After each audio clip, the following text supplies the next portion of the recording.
Donc, bienvenue à cette sprint review numéro 17 EasyParse, donc qui s'intitule Validation de l'interface web. C'est une review un peu particulière puisque même si elle était sur 4 semaines, on a réellement travaillé que 2 semaines, mais on a quand même fait des choses qu'on va vous montrer. Je vais revenir tout de suite, comme je fais d'habitude, sur la prochaine sprint review 18. Il sera programmé a priori le 26 juin. Donc un jeudi, comme d'habitude. Donc s'il n'y a pas de contre-indication, on s'en tiendra à cette date-là. Ça tombera juste avant Riga et puis après le bootcamp. Donc Thomas, c'est bon pour toi? Je suis en train d'ouvrir mon calendrier, mais ça rame. Ok. Alors.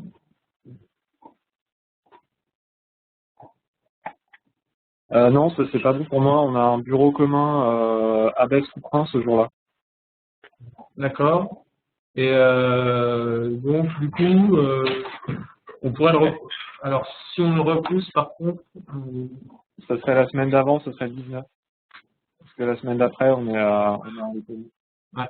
Si on le repousse, ça sera soit un autre jour de la semaine, ok. Soit parce qu'on n'est pas obligé de faire ça forcément un jeudi. Hein. Dans cette semaine-là, parce que plus court, c'est jamais, enfin, c'est plus difficile à gérer. D'accord.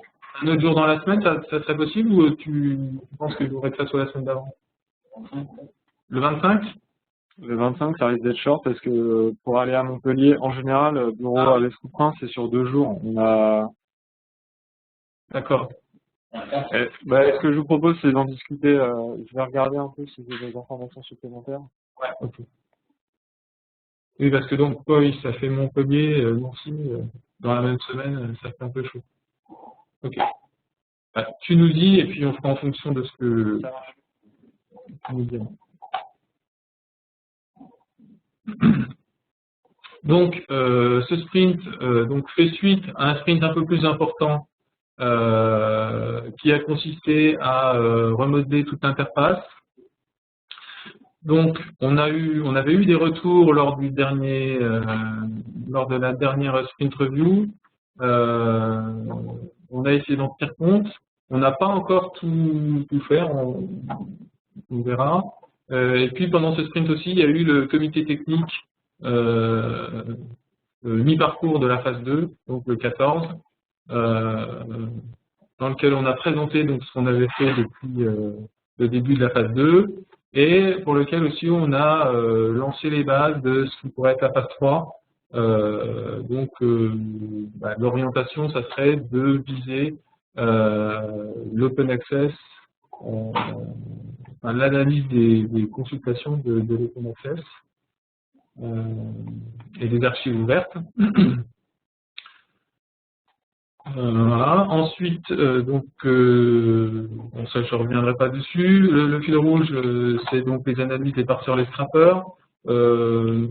Stéphane nous montrera un peu plus en détail que ce qu'on a montré pendant le comité technique, la mise en place de bibliologue, hein, qui nous permet de voir en direct ce qui se passe quand on fait des consultations sur les portails. Ensuite, je passerai la main à Yannick, qui montrera ce qu'on a fait par rapport à la prise en compte des retours utilisateurs sur l'interface web. Thomas interviendra aussi pour nous présenter en fait la version anglaise d'Analogist. Donc les deux Thomas ont travaillé sur la version anglaise d'Analogist et il présentera donc ce qui a été fait. Et puis on terminera, je ne sais pas si on en parlera peut-être avant l'Analogist, sur le refactoring qu'on a fait à propos des plateformes d'organisation des répertoires. On a fait ça sous forme maintenant de plateforme plugin. On a fusionné les repositoires. Donc, au niveau, donc je reprends plus en détail, le comité technique, je reviens pas dessus. En ce qui concerne les analyses, on essaye de se fixer toujours par sprint au moins 3 parseurs. Donc là, sur ce sprint-là, on est un petit peu juste au niveau des parseurs, mais ça s'explique, c'est parce qu'on a aussi travaillé sur les scrappers. On se rend compte que depuis la normalisation des PKB au format KBART, que c'est bien utile aussi d'avoir des PKB avec des titres. Et donc on a travaillé les parseurs, on a fait pair. Donc ça c'est interne à Linux. Je ne sais pas si vous utilisez ça, Laurent, non. AACR, l'analyse avait été faite, mais on s'est rendu compte que c'est fait par iWire. Donc en fait, il y a beaucoup de choses qui sont faites par iWire. Et donc à ce sujet-là, j'ai essayé de revoir le document qui liste le taux de couverture avec les plateformes et je l'ai complété parce qu'en fait, iWire, le parseur d'iWire tient compte d'un certain nombre de parseurs qu'on n'avait pas encore coché. Donc on est monté, en fait, pour BiblioV, on est à 70%, BiblioSHS, on est à 70% de taux de couverture en termes de nombre de plateformes, et je crois que pour l'UL, on est à 40%, peut-être même pas loin de 50%, je crois. Suite à ça. Et donc là, comme tu viens de terminer AIP, on fera aussitôt on fera AIP dans la foulée. Donc les scrappers sur lesquels on a bossé, c'est Wiley, Science Direct, parce que Science Direct, on avait fait que la Freedom Collection. A priori, normalement, le parseur de Science Direct reconnaît les ISSN, donc il n'a pas besoin de PKB, sauf que c'est quand même bien pratique d'avoir tout de suite les titres. Et donc, maintenant, on a beaucoup plus de titres qui remontent pour Science Direct. Et pour Wiley aussi, le scrapper, il permet aussi d'aller rechercher les loops. Et donc, par contre, ça demande un peu une restructuration des scrappers parce que le traitement est assez long. Et puis, on a fait un scrapper aussi pour BioOne. Voilà. À noter aussi dans le fil rouge les installations d'EasyParse et les tests. Donc Thomas était en contact avec pas mal de... Il a relancé... tu peux intervenir, hein, Thomas, si tu veux. Il a relancé donc Maud Soverini, l'Université d'Evry, et puis on a eu 2 interlocuteurs étrangers aux USA et au Canada, et donc qui se sont ajoutés à la liste des paramètres prédéfinis qu'on peut utiliser. Et à ce sujet, on verra peut-être tout à l'heure quand on regardera l'interface, on a préfixé par le pays, en fait, les paramètres prédéfinis dans la liste des roulantes. Voilà, donc ça c'est le fil rouge. Thomas, tu veux peut-être compléter par rapport aux installations? Oui, donc ce que j'ai fait il y a une dizaine de jours maintenant, c'est que j'ai relancé tous les établissements qui nous avaient été rentrés en contact avec nous d'une façon ou d'une autre. Donc généralement, soit en montrant leur intérêt, soit en nous envoyant des échantillons de logs, soit en participant à la formation ANSIB du début de l'année. Et du coup, sur la quarantaine de contacts qu'on avait, j'ai reçu une trentaine de réponses qui décrivent à quel état d'avancement ils en sont. Et il y a quelques établissements, très peu pour l'instant, qui sont vraiment en phase d'utilisation. Par contre, il y a beaucoup d'établissements qui sont en phase de test avancé. Donc, ça peut être des établissements qui sont en train de discuter avec leur DSI pour l'installation et la mise en production d'EasyParse sur un serveur, ou des établissements qui sont à l'étape de contacter leur correspondant informatique et liberté pour voir avec eux la déclaration à faire pour faire tourner EasyParse. Et puis des établissements qui se posent encore la question de comment articuler ça dans leur architecture interne. Mais du coup, même si on a encore peu d'utilisateurs réguliers,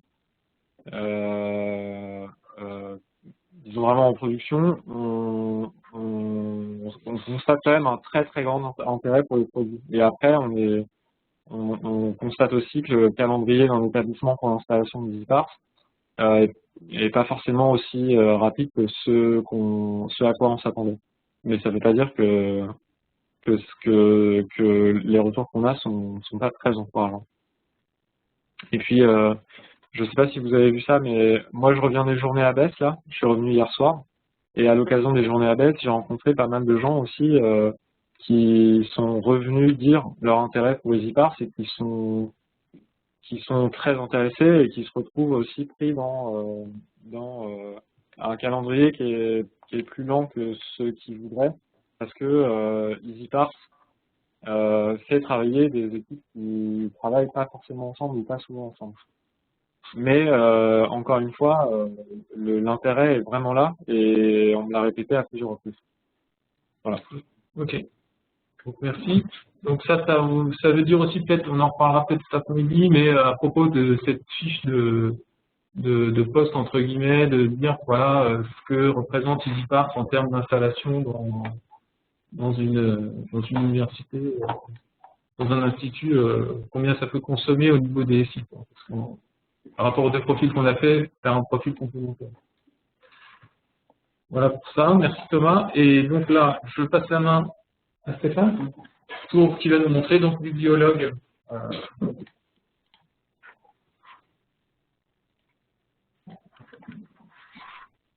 Ok, donc je vais vous montrer l'outil qu'on a mis en place, donc qui s'appelle Bibliologue. On a intitulé Bibliologue, qui en fait c'est un outil qui est basé sur un logiciel qui s'appelle log.io, et en fait qui va nous permettre de faire des choses intéressantes, surtout pour la phase d'analyse et test de ce que fait EasyParse et ce qu'il ne fait pas. Donc, je vais faire un exemple. Donc, je vais me connecter dessus. C'est une application web protégée par login mot de passe. Donc, là, vous l'avez bien rentré tout à l'heure. Alors, on n'en voit pas très bien sur l'écran. C'est éteint. Ah ouais, c'est éteint. Ouais, en noir, ça devrait. Voilà. Donc, cette application web, elle se présente comme ceci. C'est une single page application. Donc, on clique dessus, il n'y a pas 36 choses, hein, il y a deux onglets, on va de l'un à l'autre. Et sur la gauche, en fait, on a une liste de streams, plutôt ici c'est plus parlant, une liste de nodes, et chaque node, en fait, c'est un portail. Donc les biblios du CNRF. Donc on voit qu'il y a BiblioUNSERM, BiblioPlanète, BiblioSciences, etc., BiblioVie. Et en fait, après, on peut cliquer sur, par exemple, BiblioVie, si je veux avoir les logs de BiblioVie.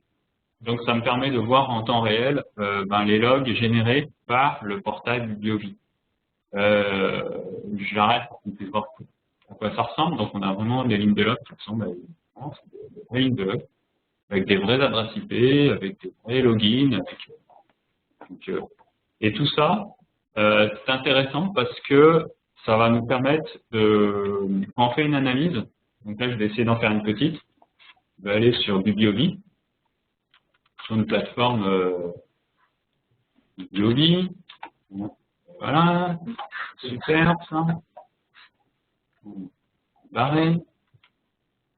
C'était simplement. Where is BiblioVie? Non? Est-ce que je suis bloqué? Non, c'est bien. Alors, je vais prendre une plateforme. Laquelle? On sait rien. Elle est où, c'est là. Donc là, je me connecte, il va me demander mon login mot de passe. Ah ben, c'est déjà connecté. Donc. Je m'appelle Dominique Le Chaudel. J'arrive sur Science Direct, donc c'est préfixé par gate-init.fr, donc c'est ça qui permet de proxifier Science Direct. D'accord. Donc c'est comme ça qu'on va pouvoir recueillir les logs. Et donc toutes les actions que je vais faire sur Science Direct, je vais pouvoir les voir à cet endroit. Donc je vais recliquer sur BiblioVie pour activer les logs, sauf que là on voit les logs de tous les chercheurs du CNRS en temps réel. C'est un petit peu illisible. Donc on va filtrer On va mettre Dominique. Voilà. Donc là, je vais voir que les actions de Dominique. Bon, Dominique.louche, je vois. On va tester. Donc on va bien là. Je vais cliquer, je ne sais où. Sur un titre, celui-là par exemple. Alors c'est bien que je l'ai à côté. Non, je vais mettre en petit à côté.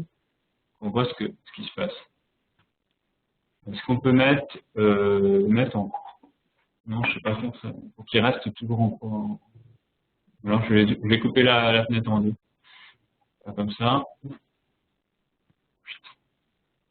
Voilà. Hop. Comme ça on voit en dessous. Voilà, c'est comme ça. Comme ça c'est pas mal. Donc là je suis sur mon machin. Donc j'ai des bouts, des journaux. Celui-là. Et là j'ai cliqué. Et on va voir en bas que mon clic a généré une ligne de log. Donc après, ce qui va se passer, c'est que quand on fait l'analyse, ce qui est intéressant, c'est de noter qu'est-ce qu'on va devoir mesurer, qu'est-ce que EasyParse va devoir mesurer. Donc par exemple, la consultation d'un article. Donc là, on arrive sur un article, je pense. Par exemple, celui-là. Si je clique dessus, j'arrive sur la cover, sur le résumé, et je dois avoir le PDF quelque part. Voilà. Donc là, si on se met là, voilà, parce que je vais cliquer sur le PDF, et ensuite on regarde le. Voilà, le PDF est ouvert, et donc là, je vais voir, je le remets en grand. Tout en bas, on devrait voir le PDF quelque part.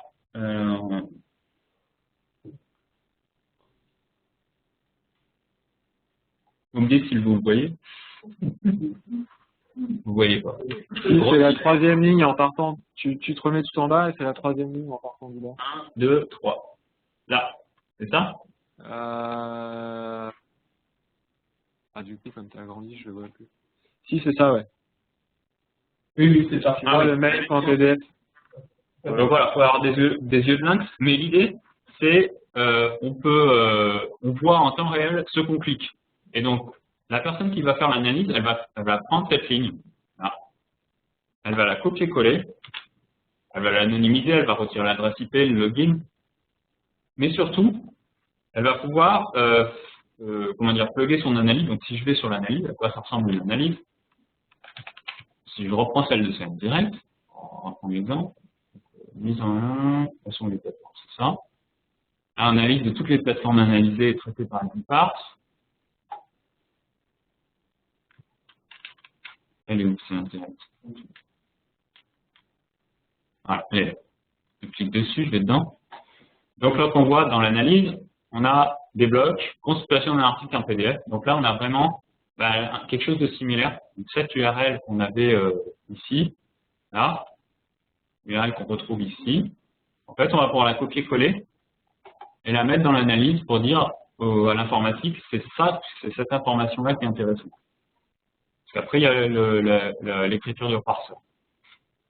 Deuxième chose intéressante, c'est une fois que le parseur a été développé, tout le monde a fait son travail, la personne qui va vérifier que ça marche bien, elle va pouvoir copier-coller cette ligne de log, CTRL-C, aller dans EasyParse, là. Et ici, il y a la nouvelle fonctionnalité qu'on avait montrée la dernière fois, copier-coller de log. Je ne vois rien.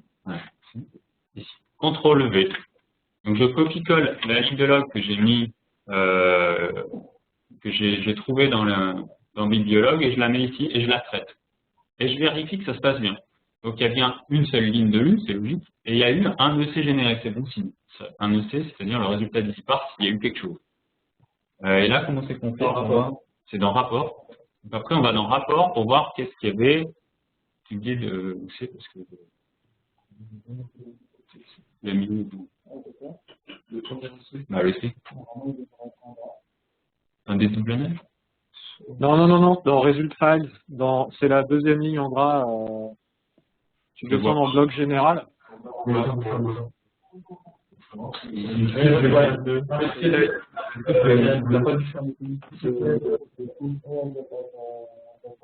Voilà, c'est pas grave.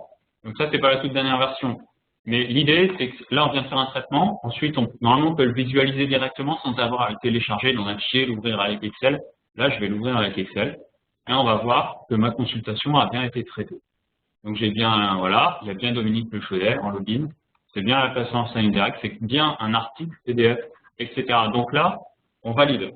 On peut dire, OK, c'est bon. Le parseur, il fait bien son travail par rapport à l'analyse. Et donc, on peut passer, voilà, on a fait le test. Et ce qui est intéressant, c'est qu'on voit tout de suite les opérations grâce à Visio. C'est ça l'idée. Voilà. Donc, pour cette partie de la sprint review. Je ferme, je mets en petit, et je remets le wiki. Donc, connexion pour un portail, visualisation des logs, injection par copier-coller. Alors, c'est bon, on a fait la démo. Donc maintenant, Yannick, tu vas nous présenter les ajustements qui ont été faits sur l'interface web depuis la dernière fois. Voilà. Bien, donc comme on disait, la dernière sprint review, quand on a fait la démo de l'interface, on a eu quelques remarques des utilisateurs, ce qui est provenu d'ailleurs. Et donc, on a fait quelques ajustements, donc ça va être assez rapide, parce que ce ne sont pas des fonctionnalités en elles-mêmes. Alors déjà, c'est le prix de saleté, punaise, crotte, effectivement. Alors déjà, hop, d'une manière plus pour la convenience, comme on dit, dans la liste, nous avons, dans la liste des formats prédéfinis, nous avons ajouté le pays, voilà, comment on dit, en préfixe, voilà, parce que voilà, nous commençons à avoir quelques utilisateurs internationaux et oui, c'est la classe. Donc voilà, pour que ce soit un peu plus clair. Voilà, hop. Ensuite, on nous a fait remarquer qu'il y avait un souci au niveau des champs que l'on peut ajouter ou retirer dans le fichier de résultats quand on utilisait EasyParse depuis l'interface web. Donc, quand je parle des champs là, c'est ceci là, les champs qu'on trouve ici. Et donc, bah voilà, ça a été corrigé, hein, tout simplement. Ensuite, on nous a fait remarquer que le rapport visualisable, je vais retourner sur le traitement là. Dans le rapport ici, il y a des rejets, et quand les rejets, quand il y avait des fichiers qui étaient vides, il y avait tout de même des URL qui également étaient cliquables, qui incitaient à cliquer dessus naturellement. Alors qu'il n'y avait rien dedans. Donc du coup, on nous a fait la remarque et maintenant, il n'y en a plus. Voilà, quand c'est vide, il n'y a plus de lien cliquable. Voilà. Ensuite, oui, au niveau du choix des fichiers,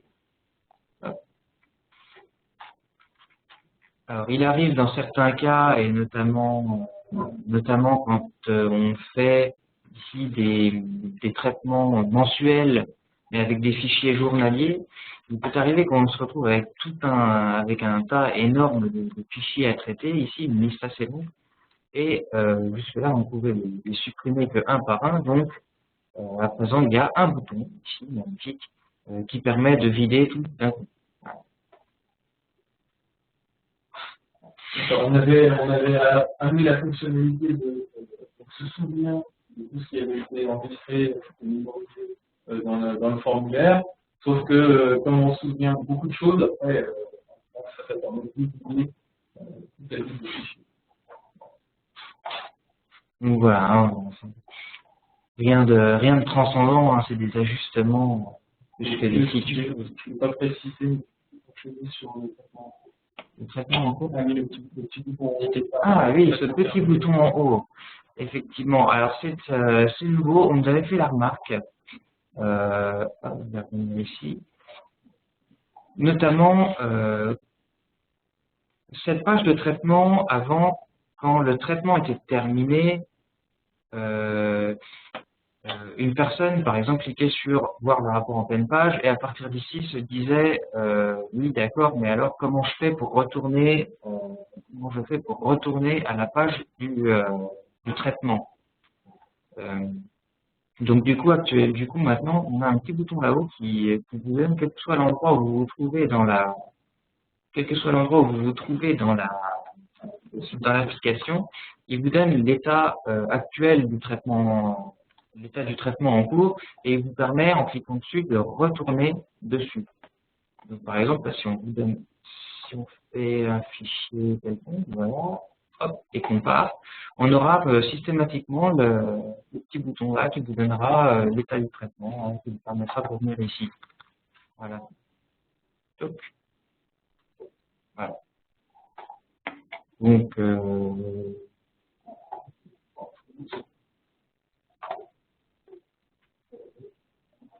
la doc, oui, tout à fait.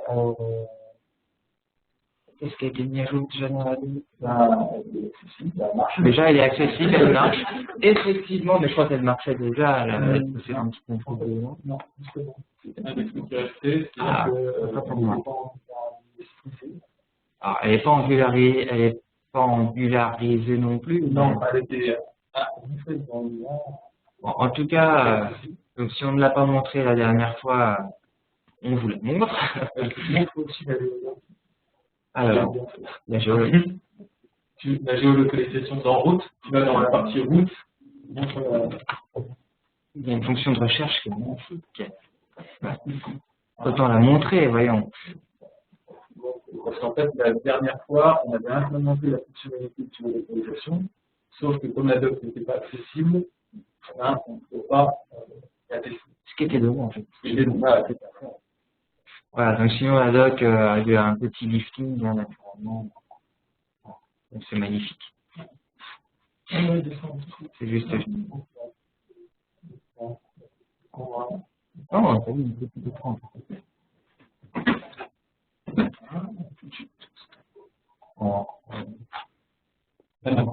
La macro. Mise à jour de la macro LibreOffice. Ça concerne les en-têtes de champs et puis le fait que le format date par rapport au remonté en repos utilisateur, les champs étaient en. Je ne sais pas si on le montre là. Bah, de toute façon, on n'a pas LibreOffice. Avec un aussi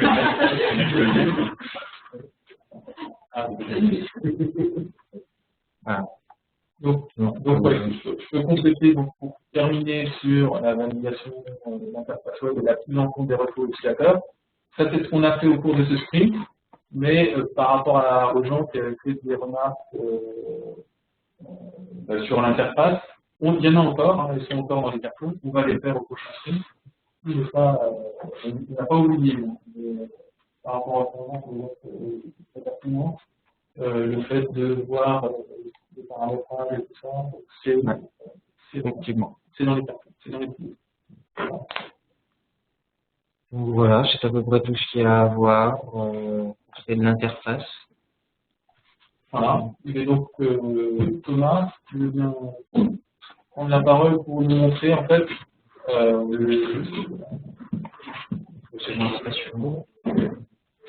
la version anglaise d'Analogy.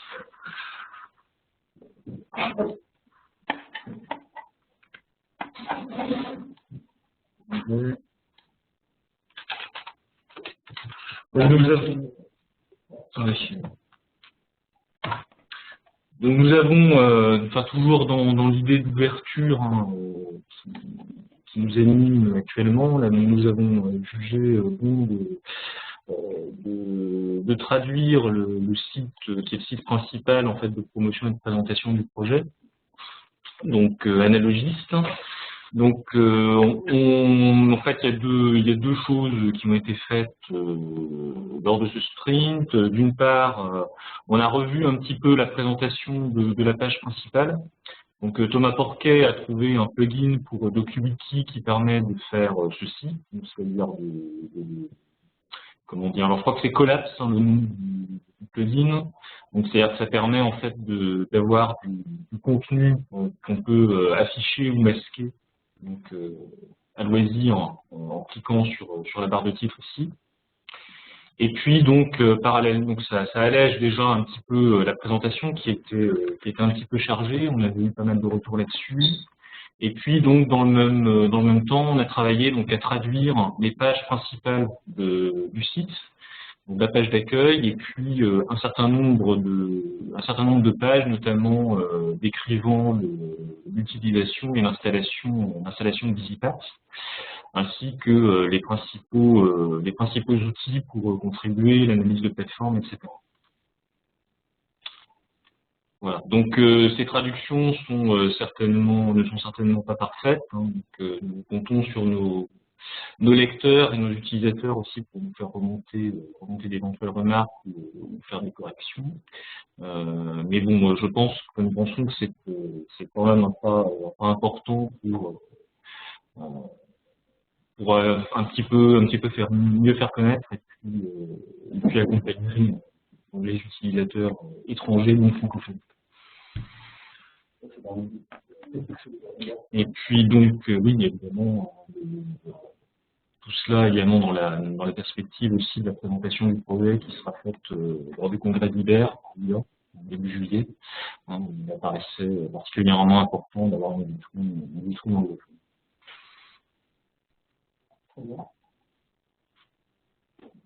Très bien, merci Thomas. On est dans les temps. Il y avait juste un dernier petit point qui est transparent pour les utilisateurs, mais qui est important au niveau architecture. Donc c'était le point refactoring platform plugin. Pour le montrer, je vais retourner dans la doc. En fait, ici dans l'arborescence, en fait, là, bon, c'est une page d'aide qui décrit l'arborescence EasyParse, qui montre comment sont organisés les répertoires. Et cette modification, elle concerne ce répertoire. En fait, avant, on avait un répertoire qui était dédié au parseur, un répertoire qui était dédié au PKB, un répertoire qui était dédié au scrapper. On a fusionné de façon à ce que, en fait, chaque plateforme enferme en fait tout ce qui lui est utile, que ce soit aussi bien les parseurs que les PKB ou que les scrappers qui, eux, vont générer des PKB. Voilà. Donc, c'est complètement transparent pour l'utilisateur, mais c'est une refonte assez importante au niveau du fonctionnement d'EasyParse. Donc, on a essayé de bien tester. Donc, normalement, ça marche. Mais bon, il n'est pas exclu qu'on ait oublié quelque chose. À ce moment-là, il faudra nous faire remonter. Ça nous permettra de gérer plus facilement en fait l'ajout de nouvelles plateformes, en particulier quand on fera les ateliers au bootcamp. Donc on va partir d'une plateforme modèle qui contiendra tout ce qu'il faut pour démarrer une nouvelle plateforme. Voilà. Donc, je passe rapidement. C'est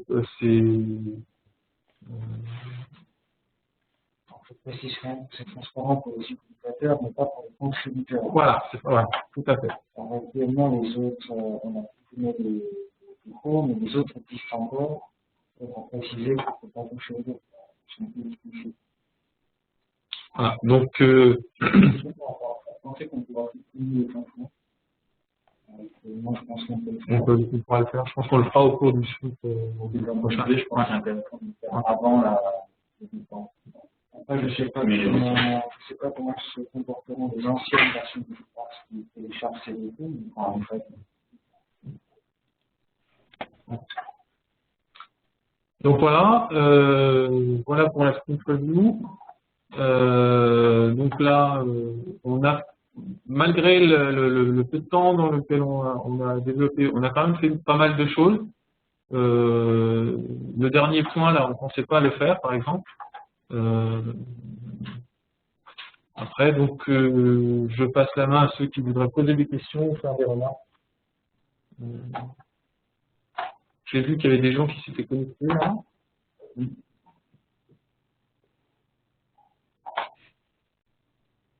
Donc, Pierre, mon chaîne. Oui, bonjour. J'ai pas répondu au questionnaire de Thomas Porquet, désolé. Je vais le faire tout à l'heure. D'accord. Parce que j'ai vu Cécile Clarac aux Journées Abbesse qui m'a dit que vous étiez en cours d'argumentation pour porter le projet. Alors, je sais pas ce qu'elle t'a dit exactement. En fait, il y a un projet de déploiement du reverse proxy du Biopam au niveau de tous les établissements toulousains. D'accord. Mais ça, je sais pas, c'est peut-être pas ça du tout qu'elle t'a dit. En fait, j'ai une question vraiment bête, mais pour revenir aux fondamentaux, si nous on veut mettre EasyParse, ça veut dire qu'on oblige tous nos usagers à se connecter, c'est ça? Oui. Si vous voulez avoir la trace de tous les passages, à la fois en local et en distant, il vous faudra faire passer tout le monde par le proxy, par le Biopam, pardon. Ouais. Par contre, vous pourriez aussi décider que c'est un coût trop grand à faire porter à vos utilisateurs en local, et du coup, vous utiliseriez un proxy seulement pour les accès distants, mais à ce moment-là, EasyParse pourrait ne traiter que la partie accès distant à vos documents numériques. Ouais. Et dans les réponses que tu as eues, quelles solutions ont choisi les établissements qui ont changé moins ou qui... On a les deux cas en fait. On a le cas où des établissements font passer tous les accès par un proxy unique et du coup pour avoir une couverture complète. Et puis des établissements comme Clermont qui envisagent de faire tourner un proxy seulement pour les accès distants parce que leur communauté de chercheurs sont réticents à s'authentifier dans les murs. Et du coup, eux ils disent bon, notre communauté d'utilisateurs est vent debout contre l'authentification dans les murs, donc on ne va pas les forcer à faire ça et on se contentera de faire des analyses sur les accès distants, ce qui est déjà pas mal. Parce que derrière, il y a le problème de tous les lecteurs autorisés Oui. qui sont pas dans le LDAP de l'université, donc ils pourront pas se connecter en local dans les locaux de la BU, quoi. Ça, je sais pas comment les autres le traitent. Du coup, je sais pas, Thomas, Juno, est-ce que tu peux répondre à cette question? On n'a pas de problème de lecteurs autorisés, puisqu'ils ne sont pas autorisés, justement, on est là-dessus. Mais on a celui des postes publics, des welcome users. Là, en fait, ce sont des consultations qui ne sont pas... vous m'entendez? Est-ce que vous entendez, Thomas, quand il parle? À peu près, oui, il y a des coupures quand même, mais ça va. Oui, non, je disais, donc on n'a pas de connexion pour les lecteurs autorisés. Par contre, pour les walk-in users, donc les usagers qui viennent dans la bibliothèque et ont accès aux ressources depuis les postes publics des BU, en fait, on n'est pas évidemment capable de caractériser les consultations avec des informations sur leur profil, mais on est quand même capable de dénombrer l'ensemble des consultations qui sont depuis ces postes et puis de les inclure dans les stats finales. Est-ce que ça répond à votre question? Non, c'est-à-dire que donc ce qui veut bien dire que dans vos bibliothèques, il n'y aura pas de connexion obligatoire et personnalisée pour accéder à la documentation électronique. C'est ça.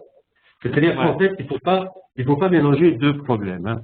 Il y a la méthode d'accès, d'une part, c'est-à-dire que le problème soulevé est que tous les postes de l'université puissent avoir accès sans obliger les utilisateurs de s'authentifier, ça c'est un problème qui peut être effectivement résolu.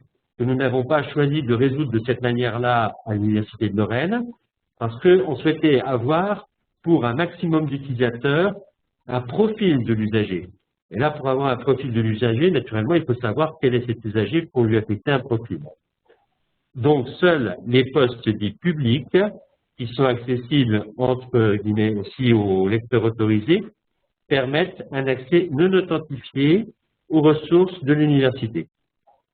Et donc, pour ces postes-là, bien sûr, on n'a pas de profil usager.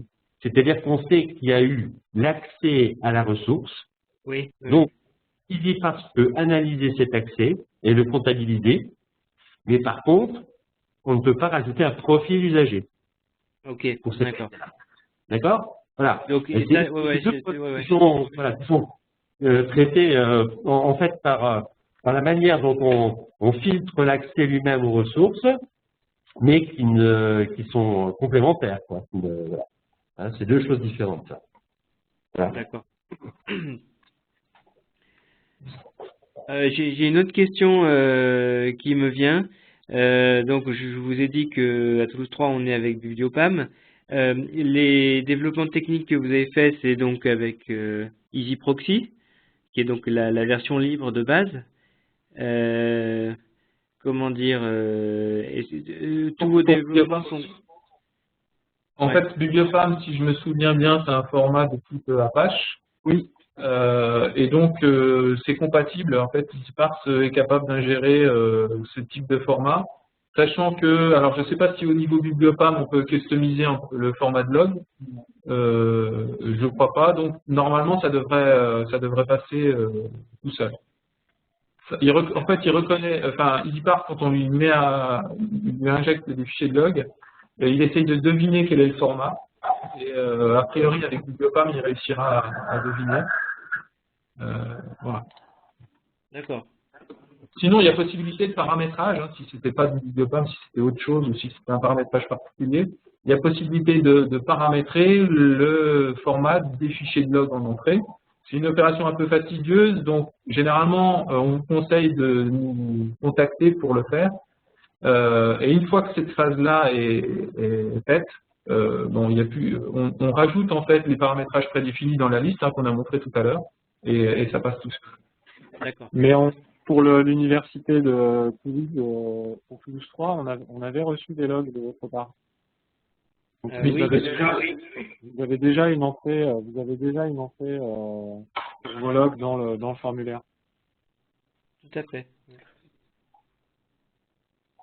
Mais du coup, si vous modifiez, pour une raison ou pour une autre, si vous remodifiez le paramétrage de votre Bibliopam et que vos logs ne passent plus dans le formulaire, vous nous recontactez. Vous pouvez nous envoyer un rapport d'erreur, etc. Et nous, on vous redépanne pour le paramétrage d'entrée, pour que vous n'êtes pas isolé pour faire cette opération. On est là en support, nous. Ok. Ah oui, là, c'est bon, c'est peut-être pas la même. Si, c'est cette entrée-là. C'est cette entrée-là, parce que là, on trouve de l'EasyProxy. Pas du Bibliopam. Ok, il faudra peut-être faire le ménage, parce que sur le wiki, on a une entrée détaillée avec, on a une ligne Apache et on a aussi des lignes Bibliopam. Ah, d'accord. Du coup, tout est là, il faudra juste repasser un coup pour voir si c'est... Faudra vérifier alors. Mais on a aussi un échantillon qui est spécialisé. Du coup, faudra peut-être le remettre dessus.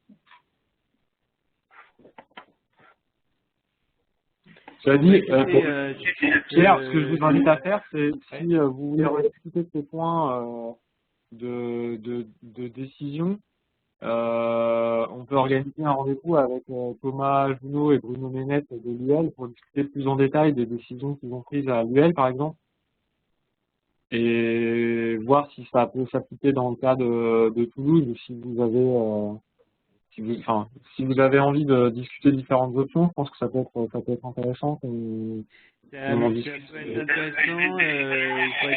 J'y associe mon directeur. Il faut qu'il soit vraiment au cœur de la discussion et qu'il ait tous les enjeux. C'est quand même des décisions très lourdes derrière politiquement, parce que ça veut dire qu'on oblige, hormis les lecteurs des bibliothèques, on oblige tous les chercheurs à se connecter, ce qui est quand même la révolution, si vous voulez. Oui, oui.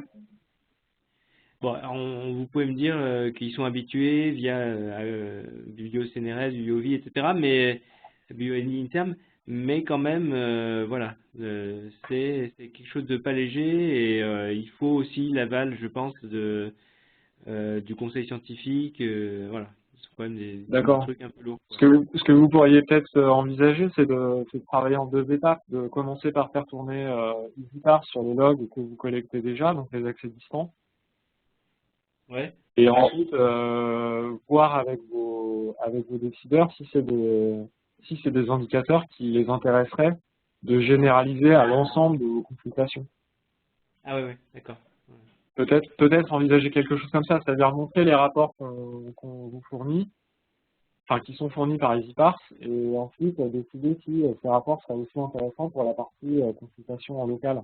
Et là, du coup, enclencher la machine plus lourde pour cette étape-là, mais procéder du coup en 2 étapes. Ouais. Les logs, je les ai pas en direct, il faut que je les demande à Bibliopam, mais effectivement, oui, effectivement, ça serait une démo vraiment bien. Ouais. Ouais. Tout à fait. Voilà. D'autres questions? Est-ce que donc ici, est-ce qu'il y a des questions? Non, pas de questions. Bah, sinon, je vous remercie à tous d'avoir participé. Donc, s'il y a d'autres questions qui viennent a posteriori, bien sûr, on est toujours disponible par mail. Et puis sinon, je vous donne rendez-vous donc pour la prochaine sprint review qui aura lieu dans la semaine du 26 juin ou pas. Donc Thomas, on attendra ton retour. Ouais. Et puis donc on redonnera des infos à propos de cette review. Donc sinon, merci à tous. Et puis, bon appétit. Est-ce que on se retrouve après votre repas pour le sprint planning? Ouais, je refais un WebEx. Tu souhaites reprendre à quelle heure? Autour de 14 h, ça vous dirait?